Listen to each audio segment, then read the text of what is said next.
the injury situation at Manchester United. It is not getting any better. Mason Mount is reported to be out for a month with a calf strain. Obviously, Casemiro and Eriksen already out. It's just not been a great start at Manchester United for Mason Mount, for all parties, has it, Frank? No, it hasn't been, but it was expected, I would say. We saw what happened last season with Mason Mount, and to try a new adventure when you have so many question marks about your football and not knowing why you're not being able to reproduce what you've been doing at the beginning of your career. It's a big challenge, and when nothing goes right, you end up getting injured. And what is going on with him? He's going to struggle. Hopefully, because I have nothing against him, he's going to be better when he's going to come back. But I have so much doubts about who he was for what he became. So I don't know what's going to happen to him after his comeback. It was a talking point earlier in the season when he was injured that at least that decision would be taken away from Ten Hag, that he's not available, so he doesn't have to think about whether he should play him or not. Do you read anything into that? What a great position to be in if you're Mason Mount. Hey, I got injured that way. The coach doesn't have to think about me at all. Look, the idea of Mason Mount and what he was going to be for this club certainly hasn't quite worked out. And I understand exactly what Frank is saying, is that you feel like the whole world is against you if you're Mason Mount, and now this injury is confirmation of that. And what's going to be so critical for him is that in this period that he's out, is that somehow he's able to manufacture some sort of positive energy, that maybe this allows him to kind of take a step back and focus on himself, focus on his body, and get himself as right as he possibly can, so that when he comes back with a positive mindset and not this idea that everything is against him. Because if he goes down this path, that is a very, very dark path to go down. And guess what? There's no coming back from this sort of stuff. Once you start this tailspin and you can't get yourself out, it's so very difficult to find reasons to believe in yourself. The reason that he becomes the player that he became with Chelsea and why he gets the contract that he gets from Manchester United, all those reasons just kind of disappear.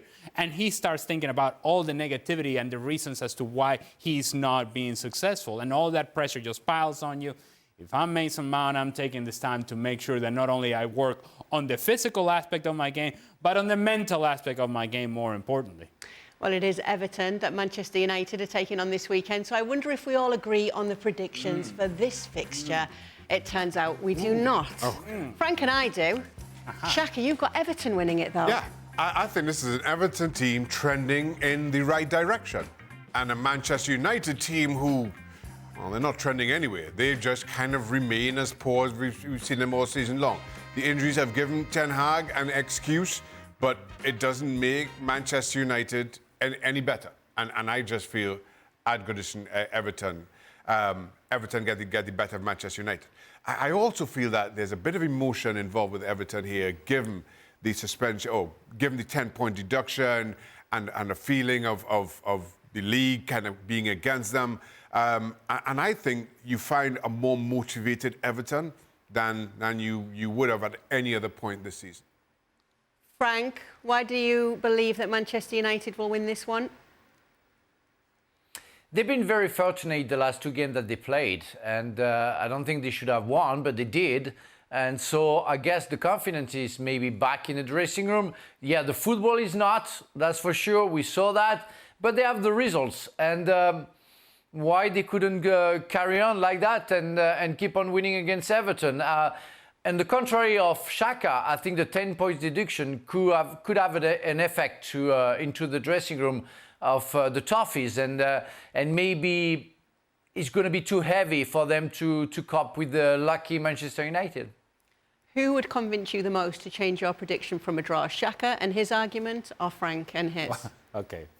Let me just say that Shaka, by his own admission, not mine, I didn't put words in his mouth, he said that he is a curse, that he is a jinx, that when he picks teams, they don't win. So Newcastle. I'm a jinx in Newcastle. See. So yeah. Not to Everton. Not to Everton. It doesn't extend to Everton. No, because I'm neutral on them. I'm neutral. I do think that the emotional part of this game is certainly going to play a major role. I do believe that there's going to be this feeling at Goodison Park of, again, the world is against us. And I feel like this team, sort of, when they've been sort of knocked down and out and it felt like they were going down, it felt like they were going to be relegated, the personality of this group was to fight enough, just fight back just enough to get themselves out of that sort of position. And I think that still remains the case. And it feels like they're going to be fighting back against whoever, because they now have to manufacture this in their minds. They're fighting back against whomever. And in this case, it's going to be Manchester United. It'll be just enough of how bad Manchester United is,